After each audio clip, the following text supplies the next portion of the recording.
నమస్తే నందేవి, welcome to story board. America Iran యుద్ధం భారత్ కొంప ముంచుతోందా? కరోనా పరిస్థితులు దేశంలో వచ్చే అవకాశం ఉందా?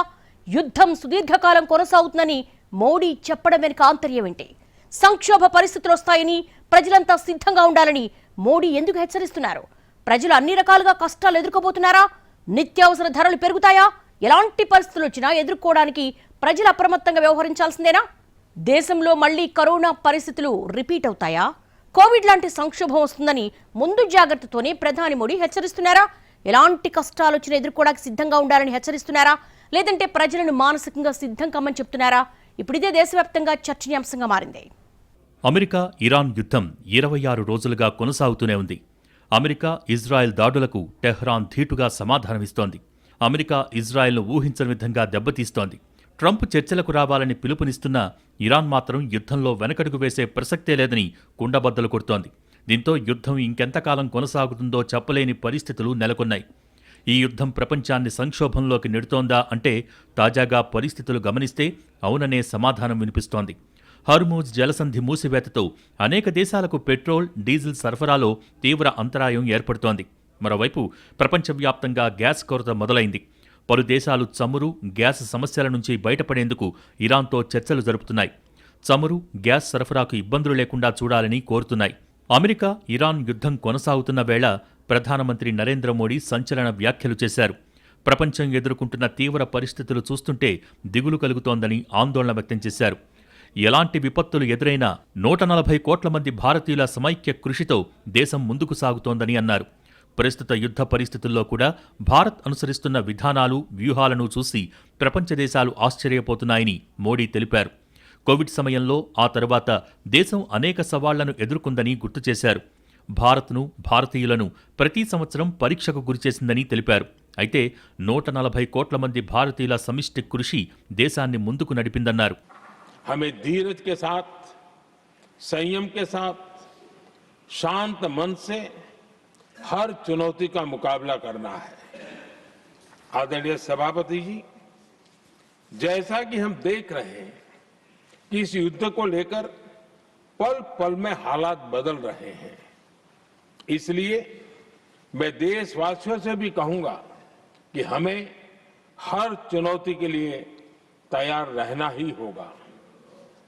इस युद्ध के दुष्प्रभाव लंबे समय तक रहने की प्रबल आशंका है, लेकिन मैं देशवासियों को भरोसा देता हूं. యుద్ధంతో ఎలాంటి సంక్షోభ పరిస్థితులు వచ్చినా ఎదుర్కొనేందుకు సిద్ధంగా ఉండాలని దేశ ప్రజలను ముందుగానే సిద్ధం చేస్తున్నారు ప్రధాని మోడీ. పశ్చిమాసియా సంక్షోభంతో ప్రతికూల ప్రభావాలు భారత్తో పాటు అన్ని దేశాలపైనా ఉంటుందన్నారు. కరోనా సంక్షోభం తరహాలోనే వాటిని కూడా సమర్థంగా ఎదుర్కొనేందుకు అన్ని విధాలా సిద్ధంగా, సమైక్యంగా ఉండాలని ప్రజలకు పిలుపునిచ్చారు. సవాళ్లనే సవాలు చేయగల సత్తా భారతీయుల సొంతమని ఎన్నోసార్లు రుజువు చేశామన్న మోడీ అదే మన గుర్తింపు, అదే మన బలమంటూ చెప్పుకొచ్చారు. ప్రపంచ ఆర్థిక వ్యవస్థ, ప్రజల జీవితాలపై యుద్ధం ప్రభావం చూపుతోందని, భారత్ కూడా అసాధారణ సవాళ్లను ఎదుర్కొంటోందని చెప్పారు. जैसी अनेक जरूरी चीजें हॉर्मुज़ स्ट्रेट के रास्ते से आती हैं, युद्ध के बाद से ही हॉर्मुज़ स्ट्रेट में जहाजों का आना जाना बहुत चुनौतीपूर्ण हो गया है. बावजूद इसके हमारी सरकार का ये प्रयास रहा है कि पेट्रोल, डीजल और गैस की सप्लाई बहुत ज्यादा प्रभावित न हो. देश के सामान्य परिवारों को परेशानी भी कम से कम हो, इस पर हमारा फोकस रहा है. దేశ ప్రజలకు సాధ్యమైనంత మేరకు ఇంధన కష్టాలు లేకుండా చూస్తున్నామని మోదీ చెప్పారు. ఏ ఆర్థిక వ్యవస్థకైనా ఇంధనమే వెన్నెముక అని ప్రధాని గుర్తు చేశారు. ప్రపంచ ఇంధన అవసరాలు తీర్చేందుకు పశ్చిమాసియా ప్రధాన వనరు. అక్కడ 3 వారాలకు పైగా కొనసాగుతున్న సంక్షోభం ప్రపంచ ఆర్థిక వ్యవస్థపై తీవ్ర ప్రతికూల ప్రభావం చూపుతోందని ఆందోళన వ్యక్తం చేశారు. 20% పైగా అంతర్జాతీయ వాణిజ్యానికి కేంద్రమైన హర్మూజ్ వంటి జల రవాణా వనరుల మూసివేత, నౌకల రాకపోకలను అడ్డుకోవటం వంటి చర్యలు ఎంత మాత్రమూ ఆమోదనీయం కాదని స్పష్టం చేశారు. దేశంలో సౌరశక్తి, అణు ఇంధన శక్తి సామర్థ్యాన్ని పెంచుతున్నట్టు ప్రధాని మోడీ ప్రకటించారు. ప్రస్తుత సంక్షోభాల వంటి పరిస్థితుల్లో బ్లాక్ మార్కెట్ దందాలు చేసేవారు, నిల్వదారులు లాభం పొందేందుకు ప్రయత్నిస్తున్నారు. అలాంటి వాటిని నియంత్రించేందుకు భద్రతా వ్యవస్థల్ని కట్టుదిట్టం చేశారు. ఎవరైనా గ్యాస్ సిలిండర్లు, పెట్రోల్, డీజిల్ వంటి వాటిని భారీగా నిల్వ చేస్తే కఠిన శిక్షలు తప్పవని కేంద్రం హెచ్చరించింది. భారత్ 60% ఎల్పీజీని విదేశాల నుంచి దిగుమతి చేసుకుంటోంది. హర్మూజ్ మూసివేతతో సరఫరాలో అనిశ్చితి ఏర్పడింది. ఈ క్రమంలో దేశీయంగా ఎల్పీజీ ఉత్పత్తిని పెంచింది కేంద్రం. దేశవ్యాప్తంగా పెట్రోల్, డీజిల్ సరఫరా నిరాటంకంగా సాగుతోంది. రకరకాల మార్గాల నుంచి చమురు, గ్యాస్ను కేంద్ర ప్రభుత్వం సమీకరిస్తోంది. గృహావసరాలకు సరిపడా ఎల్పీజీ సరఫరా పెంచుతోంది కేంద్రం. 41 దేశాల నుంచి పెట్రోల్ ఉత్పత్తులు దిగుమతి చేసుకుంటోంది. 53 లక్షల మెట్రిక్ టన్నుల రిజర్వు నిల్వలు ఉన్నాయి. యుద్ధం కారణంగా పెట్రోల్, డీజిల్, గ్యాస్ సరఫరాపై ప్రపంచవ్యాప్తంగా ప్రభావం పడింది. యుద్ధంలో పాల్గొంటున్న దేశాలు, యుద్ధం ప్రభావం పడ్డ దేశాలతో ప్రభుత్వం నిరంతర సంప్రదింపులు సాగిస్తోంది. శత్రుత్వం వీడి ఉద్రిక్తతల్ని తగ్గించేందుకు కృషి చేయాలని అన్ని పక్షాల వారిని భారత్ కోరుతోంది. ఇండియాపై కూడా యుద్ధ ప్రభావం ఉంది. వాణిజ్య మార్గాలపై ప్రభావం పడి రొటీన్గా వచ్చే పెట్రోల్, డీజిల్, ఎరువులపై ప్రభావం పడుతోంది. అయితే వీటి సరఫరాకు అవాంతరాలు తలెత్తకుండా ఇండియా అన్ని ప్రయత్నాలు చేస్తోంది. గల్ఫ్ దేశాల్లో 1 కోటి మంది వరకు భారతీయులు ఉన్నారు. దీంతో భారత్ ఆందోళన చెందాల్సిన పరిస్థితి ఏర్పడింది. కొందరు ప్రాణాలు కోల్పోయారు, మరికొందరు గాయపడ్డారు. క్షతగాత్రులందరికీ కేంద్రం సహాయం అందిస్తోంది. గల్ఫ్ దేశాల నుంచి 3 లక్షల మందికి పైగా భారతీయులు సురక్షితంగా తిరిగొచ్చారు. ఇరాన్ నుంచి 1000 మంది తిరిగొచ్చారు. యుద్ధాల కారణంగా అంతర్జాతీయ మార్కెట్లో ఎరువుల ధరలు అత్యంత భారీగా పెరిగాయి. ఆ ప్రభావం మన దేశ రైతులపై పడుతోంది. అమెరికా ఇరాన్ యుద్ధం ముగిసినా భారత్కు కష్టాలు తప్పవా? యుద్ధ ప్రభావం మరింత కాలం కొనసాగుతుందా? అమెరికా అధ్యక్షుడు డొనాల్డ్ ట్రంప్ పరోక్షంగా భారత్ కొంప ముంచేశాడా? ప్రధాని మోడీ హెచ్చరించినట్లే కరోనా లాంటి పరిస్థితులు వస్తాయా? దేశ ఆర్థిక వ్యవస్థ స్తంభించిపోతుందా? కోవిడ్ కష్టకాలాన్ని ఎదుర్కొన్నట్టే ఈ సంక్షోభాన్ని కూడా ఎదుర్కోవాలి అంటూ మోడీ వ్యాఖ్యలు దేశంలో చర్చనీయాంశంగా మారాయి. దేశ ప్రజల్లో అప్రమత్తతో పాటు కలవరానికి గురిచేస్తున్నాయి. ఇది కేవలం హెచ్చరిక మాత్రమేనా, లేక రాబోయే గడ్డు కాలానికి సంకేతమా అన్న ప్రశ్నలు వస్తున్నాయి. పశ్చిమాసియా యుద్ధంతో ప్రపంచం మొత్తం కోవిడ్ లాంటి సంక్షోభ పరిస్థితులను ఎదుర్కొంటోంది. ఆర్థిక పరిస్థితులు దిగజారుతున్నాయి. రూపాయితో డాలర్ మారకం విలువ 94 రూపాయలకు చేరింది. అమెరికా ఇరాన్ యుద్ధంతో చమురు సరఫరాలో తీవ్ర ఇబ్బందులు కలుగుతున్నాయి. గ్యాస్ కష్టాల గురించి ప్రత్యేకంగా చెప్పాల్సిన అవసరం లేదు.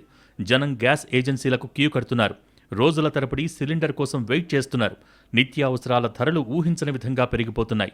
విదేశాల నుంచి రావాల్సిన డబ్బు ఎక్కడికక్కడే ఆగిపోయింది. యుద్ధ ప్రభావం దేశంలోని అన్ని రంగాల మీద తీవ్రంగా పడింది. రోజురోజుకు గ్యాస్ కష్టాలు పెరుగుతుండటంతో సామాన్యులు తిప్పలు పడుతున్నారు. గ్యాస్ కోసం ఏజెన్సీల వద్ద జనం బారులు తీరుతున్నారు. స్టాక్ ఆలస్యం అవటం వల్ల సరఫరాలో ఇబ్బందులొస్తున్నాయి. ముఖ్యంగా వాణిజ్యపరమైనటువంటి ఆంక్షల కారణంగా ఇంధనం, ఇతర సరుకుల రవాణాకు తీవ్ర ఆటంకం ఏర్పడటంతో వస్తువుల కొరత ఏర్పడుతోంది. దీని ప్రభావంతో వంట గ్యాస్ సిలిండర్, వంట నూనెల ధరలు పెరుగుతున్నాయి. రానున్న రోజుల్లో పెట్రోల్, డీజిల్ ధరలకు రెక్కలొచ్చే అవకాశాలు ఉన్నాయని వ్యాపారులు చెబుతున్నారు. తగిన నిల్వలు ఉన్నాయని ప్రభుత్వం భరోసా ఇస్తున్నప్పటికీ ప్రభావం కొంతవరకు కనిపిస్తోంది. మరోవైపు విదేశీ పండ్ల ధరల్లో కూడా పెరుగుదల కనిపిస్తుండగా మన దేశం నుంచి విదేశాలకు ఎగుమతయ్యే వస్తువుల ధరలు మాత్రం అమాంతంగా పడిపోయాయి. ఇరాన్లోని అణు కేంద్రాలు, గ్యాస్ క్షేత్రాలే లక్ష్యంగా అమెరికా, ఇజ్రాయెల్ చేసిన దాడులతో యుద్ధం మరింత తీవ్రంగా మారింది. దీంతో ఇరాన్ కూడా గల్ఫ్లోని ఇంధన కేంద్రాలను లక్ష్యంగా చేసుకుని దాడులు చేస్తోంది. ఇరాన్లోని చమురు క్షేత్రాలను అమెరికా, ఇజ్రాయెల్ లక్ష్యం చేసుకోవడంతో ప్రతీకారంగా ఖతారులోని కీలక రస్ లాఫాన్ ఇండస్ట్రియల్ సిటీపై ఇరాన్ దాడి చేసింది. దీంతో క్రూడ్ బ్యారెల్ ధర $111కు చేరింది. భారత ఆర్థిక వ్యవస్థకు పశ్చిమాసియా వెన్నెముక వంటిది. మన దేశ చమురు అవసరాల్లో సింహభాగం అక్కడ్నుంచే తీరుతోంది. యుద్ధం కారణంగా సరఫరా గొలుసు దెబ్బతింటే అది నేరుగా పెట్రోల్, డీజిల్ ధరలపై ప్రభావం చూపిస్తుంది. చమురు ధరలు పెరిగితే రవాణా ఖర్చులు పెరిగి కూరగాయల నుండి నిత్యావసర వస్తువుల వరకు అన్నింటి ధరలు ఆకాశాన్ని తాకుతాయి. కోవిడ్ సమయంలో లాక్డౌన్ల వల్ల ఉపాధి కోల్పోయిన సామాన్యుడు ఇప్పుడు ద్రవ్యోల్బణం అనే మరో మహమ్మారి బారిన పడే ప్రమాదం పొంచి ఉంది. ప్రధాని మోడీ మాటల్లోని అంతరార్థం లోతుల్లోకి వెళ్తే యుద్ధంతో సంక్షోభ పరిస్థితులు వస్తాయని చెప్పకనే చెబుతున్నారు. అన్నింటికీ సిద్ధంగా ఉండాలని ముందుగానే హెచ్చరిస్తున్నారు. ప్రభుత్వం కేవలం హెచ్చరికలతో సరిపెట్టకుండా ప్రత్యామ్నాయాలపై ఫోకస్ చేయాలని పరోక్షంగా చెప్పింది. కరోనా కాలంలో చిన్న, మధ్యతరహా పరిశ్రమలు తీవ్రంగా దెబ్బతిన్నాయి. ఇప్పుడిప్పుడే కోలుకుంటున్న తరుణంలో ఎగుమతులు, దిగుమతులు నిలిచిపోవటం ఆ పరిశ్రమల నడ్డి విరిచే అవకాశం ఉంది. ఐటీ, తయారీ రంగాల్లో ఉపాధి అవకాశాలు తగ్గిపోవటం, అసంఘటిత రంగ కార్మికులు మళ్లీ వలసల బాట పడతారనే విశ్లేషణలు ఊపందుకున్నాయి. కోవిడ్ లాంటి పరిస్థితులు తలెత్తకుండా చూడటం ప్రభుత్వానికి పెద్ద సవాలుగా మారనుంది. ఆర్థికవేత్తలు హెచ్చరిస్తున్నట్టుగా ఉత్పత్తి తగ్గిపోవటం వల్ల దేశ జీడీపీ వృద్ధి రేటుపై ప్రతికూల ప్రభావం పడే అవకాశముంది. కరోనా వైరస్ కట్టడికి వివిధ దేశాలు అత్యవసర స్థితిని, కర్ఫ్యూలను విధించాయి. కోవిడ్ దెబ్బకు ప్రపంచ దేశాల ఆర్థిక వ్యవస్థలు స్తంభించిపోయాయి. ఎందరో కుబేరుల సంపద కళ్ల ముందే తరిగిపోయింది. ఇక సామాన్యులు, మధ్యతరగతి ప్రజల దుస్థితి గురించి వేరే చెప్పనక్కర్లేదు. కొన్ని దేశ నాయకులైతే కనిపిస్తే కాల్చివేత ఉత్తర్వులు జారీ చేశారు. పలు దేశాలు లాక్డౌన్, భౌతిక దూరం పాటించటం, స్వీయ నిర్బంధం, రెడ్ జోన్లను ప్రకటించడం వంటి చర్యలు తీసుకున్నాయి. ప్రపంచం మహామాంద్యంలోకి జారిపోయింది. వ్యాక్సిన్ వచ్చాక కోవిడ్ నుంచి ప్రజలు తేరుకున్నారు. సాధారణ పరిస్థితులు వచ్చాయి. ఇంధనం కొరత ప్రభావంతో ప్లాస్టిక్, కెమికల్ ఉత్పత్తుల ధరలు పెరుగుతాయని వ్యాపారులు చెబుతున్నారు. ఎరువుల ఉత్పత్తి తగ్గినట్టయితే వాటి ధరలు కూడా పెరిగే అవకాశం ఉందనేటువంటి అభిప్రాయం వ్యక్తమవుతోంది. ఎగుమతులు నిలిచిపోవటం వల్ల పత్తి బేళ్ల కొనుగోళ్లు నిలిచిపోయాయి. సోయా ఉప ఉత్పత్తులు విదేశాలకు ఎగుమతయ్యేవి. తాజాగా వాటి క్రయ విక్రయాలలో కాస్త స్తబ్దత నెలకొంది. గుడ్లు ఎగుమతులు నిలిచి ధరలు అమాంతం పడిపోయాయి. మొన్నటి గుడ్డు ధర ₹6 ఉండగా ఇప్పుడు ₹3.50కు పడిపోయింది. దేశానికి సంక్షోభాలు కొత్తేమీ కాదు, కానీ అవి తెచ్చే పాఠాలు విలువైనవి. పశ్చిమాసియా యుద్ధం భారత్ను మరోసారి స్వయం సమృద్ధి దిశగా ఆలోచింపచేస్తోంది. కోవిడ్ కాలంలో చూపిన సహనం, ఐక్యత మళ్లీ అవసరమయ్యే రోజులు దగ్గరపడ్డాయి. అయితే ప్రభుత్వం కేవలం ప్రజల సహకారాన్ని కోరటమే కాకుండా పటిష్టమైన ఆర్థిక రక్షణ కవచాన్ని నిర్మించాల్సిన బాధ్యతను కూడా తీసుకోవాలి. అప్పుడే మనం ఈ యుద్ధ సెగ నుంచి క్షేమంగా బయటపడే అవకాశముంది. స్ట్రాటజిక్ పెట్రోలియం రిజర్వుల్ని పెంచుకోవాలి. దౌత్యపరమైన సంబంధాల ద్వారా చమురు దిగుమతులకు అంతరాయం కలగకుండా చూడటం అత్యవసరం. అలాగే సామాన్యుడిపై ధరల భారం పడకుండా పన్నుల తగ్గింపు వంటి ఉపశమన చర్యల్ని కూడా పరిగణనలోకి తీసుకోవాలి. పశ్చిమాసియాలో జరుగుతున్న యుద్ధం రోజురోజుకు తీవ్రతరమవుతోంది. దేశానికొచ్చే ఇంధన సప్లైలు రాబోయే రోజులు మరింత ప్రభావితమయ్యే అవకాశాలున్నాయి. ప్రపంచవ్యాప్తంగా 73 రకాల వస్తువుల ధరలు పెరగ్గా ఆ ప్రభావం భారత్పై కనిపిస్తోంది. దీంతో ఇక్కడ కూడా పలు రకాల వస్తువుల ధరలకు రెక్కలొచ్చే అవకాశం కనిపిస్తోంది. ఇది దేశ ఆర్థిక వ్యవస్థను కూడా ప్రభావితం చేసే ప్రమాదం పొంచి ఉంది. పంతాలు, పట్టింపులు ఒకరివి, కష్టాలు మాత్రం ఇంకొకరివి. అమెరికా, ఇజ్రాయెల్, ఇరాన్ మధ్య 3 వారాలుగా సాగుతున్న యుద్ధం వల్ల ఇలాగే ఉంది పరిస్థితి. సరఫరాలు నిలిచిపోవటం, మన దేశం నుంచి ఎగుమతుల్లో అంతరాయాల వల్ల అనేక విధాల దీని ప్రభావం కనిపిస్తోంది. ప్రపంచవ్యాప్తంగా అనేక దేశాలలో ఇంధన సంక్షోభం తలెత్తగా ఆ ప్రభావం భారత్పైన కనిపిస్తోంది. యుద్ధం ప్రారంభం కాగానే కేంద్ర ప్రభుత్వం గృహ అవసరాలకు ప్రాధాన్యమిస్తూ వాణిజ్య అవసరాలకు గ్యాస్ సరఫరా దాదాపు నిలిపివేసింది. దీంతో దేశంలోని అనేక హోటల్స్, రెస్టారెంట్లు మెనూలో కోత విధించటమో లేక మూసివేయటమో చేశాయి. అయితే పైకి గ్యాస్ హోటళ్లు, రెస్టారెంట్లకే అవసరం ఉంటుంది అనిపిస్తున్నా దీంతో నడిచే అనేక పరిశ్రమలు ప్రభావితమవుతున్నాయి. ఫ్యాబ్రికేషన్, ఇంజనీరింగ్ గూడ్స్ రంగాలు, స్టీల్, టెక్స్టైల్, ప్లాస్టిక్, రసాయనాలు, పెట్రోకెమికల్స్ వంటి అనేక పరిశ్రమలు గ్యాస్ కొరతతో తీవ్ర ఇబ్బందులు పడుతున్నాయి. పలు పరిశ్రమలు అప్పటికే నిల్వ చేసుకున్న వాటితో నడిపిస్తూ ఉండగా మరికొన్ని ఉత్పత్తి నిలిపివేస్తున్నాయి. దీనివల్ల దేశవ్యాప్తంగా ఆయా పరిశ్రమలపై ఆధారపడ్డ లక్షలాది మంది కార్మికుల ఉపాధి ప్రమాదంలో పడుతోంది. వీటన్నింటి వల్ల కొన్ని వస్తువుల ధరలు పెరుగుతుండగా మరికొన్ని కూడా పెరిగే ప్రమాదం కనిపిస్తోంది. ఇది దేశ ఆర్థిక వ్యవస్థను ప్రభావితం చేసే సూచనలు ఉన్నాయి. దేశ ఆక్వా రంగాన్ని కూడా పశ్చిమాసియా యుద్ధం దెబ్బతీస్తోంది. నౌక రవాణా స్తంభించిపోవడంతో పశ్చిమాసియా దేశాలకు ఎగుమతయ్యే రొయ్యలు పోర్టుల్లోనే ఉండిపోయాయి. దీంతో వనామీ రొయ్యల ధర కిలోకు ₹20-50 తగ్గింది. ట్రంప్ సుంకాల నేపథ్యంలో గత ఆగస్టులో అమెరికాకు ఎగుమతయ్యే రొయ్యలపై అదనంగా 50% సుంకాలు విధించారు. యాంటీ స్టాంప్ డ్యూటీ కింద మరో 9% పైగా వసూలు చేశారు. మొత్తం 59% అదనపు భారం పడటంతో అమెరికాకు ఎగుమతులు తగ్గిపోయాయి. 100 కౌంట్ కిలో రొయ్యల ధర ₹210కు పడిపోయింది. ఆ తర్వాత ట్రంప్ సుంకాలను 15% తగ్గించడంతో ధరలు మళ్లీ పెరిగాయి. అయితే ఆ ఆనందం అప్పుడే ఆవిరయ్యే పరిస్థితి ఏర్పడింది. గల్ఫ్ దేశాలకు ఎగుమతులు నిలిచిపోయాయి.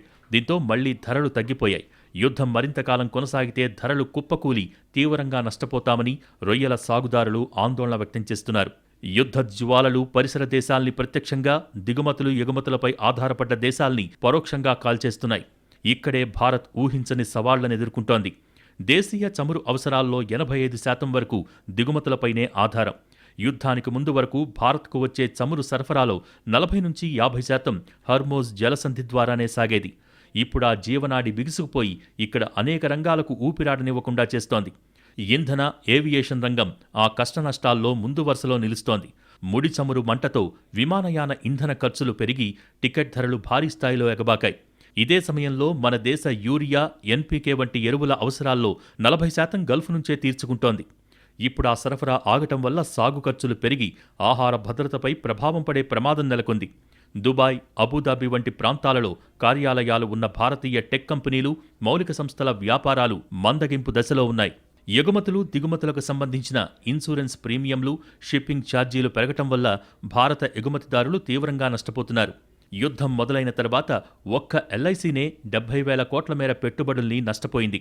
గల్ఫ్ దేశాల్లో ఉన్న 1 కోటి మంది భారతీయుల భద్రత ప్రమాదంలో పడింది. చమురు ధరలు పెరగటం వల్ల భారత ఆర్థిక వ్యవస్థపై భారం పడుతోంది. ఇప్పటికే 2 భారతీయ నావికులు ఈ యుద్ధ గందరగోళంలో ప్రాణాలు కోల్పోయారు. మరోవైపు సుమారు 1 కోటి మంది భారతీయులు గల్ఫ్ దేశాలలో నివసిస్తున్నారు. వారి భద్రత ఒక సమస్యతే వారు పంపే రెమిటెన్సులు తగ్గటం భారత విదేశీ మారక నిల్వలపై ప్రభావం చూపుతోంది. గల్ఫ్ దేశాలకు భారత్ ఎగుమతులు దాదాపు స్తంభించిపోయాయి. దేశం నుంచి వెళ్లే బాస్మతి బియ్యం, పండ్లు, కూరగాయలతో పాటు పౌల్ట్రీ, ఫార్మా రంగాలు తీవ్రంగా దెబ్బతిన్నాయి. ప్రతి నెల గల్ఫ్ దేశాలకు ఎగుమతయ్యే కోట్లాది కోడిగుడ్ల రవాణా నిలిచిపోవడంతో ఆ నిల్వలన్నీ స్థానిక మార్కెట్లకు మళ్లాయి. మరికొన్ని సముద్రంలో దిక్కులు చూస్తున్నాయి. ఫలితంగా దేశీయంగా ధరలు పడిపోయి కోళ్ల పెంపకందారులు నష్టాల్లో చిక్కుకుపోతున్నారు. మరోవైపు గల్ఫ్ ప్రాంతానికి జరిగే 1,000 కోట్ల విలువైన ఔషధ ఎగుమతులు కూడా ఆగిపోయాయి. హర్మోజ్ జలసంధి మూతపడటంతో రవాణా సమయం పెరగటం వల్ల ఇన్సులిన్, వ్యాక్సిన్ల వంటి అత్యవసర మందులు పాడైపోయే ప్రమాదం ఏర్పడటమే కాకుండా ముడి పదార్థాల ధరలు పెరిగి మందుల తయారీ వ్యయం ఇంకా ఎక్కువగా అవుతోంది. యుద్ధం వల్ల దేశంలో నెలకొన్న పరిస్థితులు రాబోయే రోజుల్లో దేశ ఆర్థిక వ్యవస్థను కూడా ప్రభావితం చేయవచ్చు. వృద్ధి రేటును కూడా ఇది దెబ్బతీసే అవకాశముంది. ద్రవ్యోల్బణం, రూపాయి విలువపైన ప్రభావం ఉండే ప్రమాదం కనిపిస్తోంది. అంతిమంగా ట్రంప్ రాజేసిన చిచ్చు భారత్పై తీవ్ర ప్రభావం చూపుతోంది. ఆయిల్ వార్ ప్రభావం భారత్పై పడే అవకాశాలు ఎక్కువగా ఉన్నాయి. ఎందుకంటే భారత్ దాదాపు 80-85% ఎల్ఎన్జీ, ఎల్పీజీ గ్యాసులను ఖతార్, సౌదీ అరేబియాల నుంచే కొనుగోలు చేస్తోంది. ఇరాన్ దాడుల కారణంగా ఖతార్, సౌదీ అరేబియాలలోని ఎల్ఎన్జీ, ఎల్పీజీ కర్మాగారాలు, యూనిట్ల కార్యకలాపాల్లో వేగం తగ్గే అవకాశాలు ఉన్నాయి. హర్మూజ్ జలసంధి వద్ద ఉద్రిక్తతల కారణంగా ఎల్ఎన్జీ, ఎల్పీజీ సప్లై మార్గాలకు ఇప్పటికే అవాంతరాలు ఏర్పడ్డాయి. ఆయిల్ వార్ కొనసాగితే భారత్ ఎల్ఎన్జీ, ఎల్పీజీ కొరతను ఎదుర్కోవాల్సి రావచ్చని పరిశీలకులు అంచనా వేస్తున్నారు. ఎల్ఎన్జీని ప్రధానంగా భారత్లోని ఎరువుల ప్లాంట్లు, సిటీ గ్యాస్ నెట్వర్క్లు వినియోగిస్తున్నాయి. సిటీ గ్యాస్ నెట్వర్క్లు పైప్లైన్ల ద్వారా ఇళ్లకు ఎల్ఎన్జీని సప్లై చేస్తున్నాయి. ఇక సీఎన్జీని వాహనాలకు అందిస్తున్నాయి. ఈ వారం ఆరంభంలో యూఏఈలోని అబుదాబిలో ఉన్న షా సహజ వాయు క్షేత్రంపై ఇరాన్ దాడి చేసింది. దీంతో అక్కడ కార్యకలాపాలు ఆగిపోయాయి. ప్రపంచ గ్రాన్యులేటెడ్ సల్ఫర్ సప్లైలలో 8% షా సహజవాయు క్షేత్రం నుంచే జరుగుతూ ఉంటుంది. గ్రాన్యులేటెడ్ సల్ఫర్ను ప్రధానంగా ఫాస్ఫేట్ ఎరువుల్లో వినియోగిస్తారు. యెమెన్ నుంచి హౌతీ ఉగ్రమూకలు ఎర్ర సముద్రంలో నౌకలపై దాడులు చేస్తూ ఉండడంతో అంతర్జాతీయ వాణిజ్యం నిలిచిపోయి పలు దేశాలు తీవ్రంగా నష్టపోతున్నాయి. సౌదీ అరేబియా, ఒమన్ ఈ 2 దేశాలు నేరుగా యుద్ధంలో లేకపోయినా ఇరాన్, హర్మోజ్ జలసంధి మూసివేతతో వారి చమురు ఎగుమతులు నిలిచిపోయాయి. సైప్రస్లోని బ్రిటిష్ సైనిక స్థావరంపై కూడా డ్రోన్ దాడి జరిగింది. అమెరికాపై ఒత్తిడి పెంచే లక్ష్యంతో ఇరాన్ అమలు చేస్తున్న ఈ వ్యూహం రోజురోజుకీ పదును తేలుతోంది. అమెరికా, ఇజ్రాయెల్ దాడుల తీవ్రత ఎంత పెరిగితే అంతగా భయాందోళనలు సృష్టించే ప్రయత్నం చేస్తోంది ఇరాన్. ప్రశాంతతకు, పెట్టుబడులకు నెలవుగా ఉన్న పర్షియన్ గల్ఫ్ తీరాన్నే అల్లాడిపోయేలా చేస్తోంది. ప్రపంచం మొత్తం పశ్చిమాసియా సంక్షోభం ఎప్పుడు సమసిపోతుందని ఆతృతగా ఎదురుచూస్తోంది. కానీ యుద్ధం ఎప్పుడు ఆగుతుంది? అదే ఇప్పుడు $1 మిలియన్ ప్రశ్న. ప్రస్తుతానికి ఈ యుద్ధం త్వరగా ముగిసే సూచనలు తక్కువగానే కనిపిస్తున్నాయి.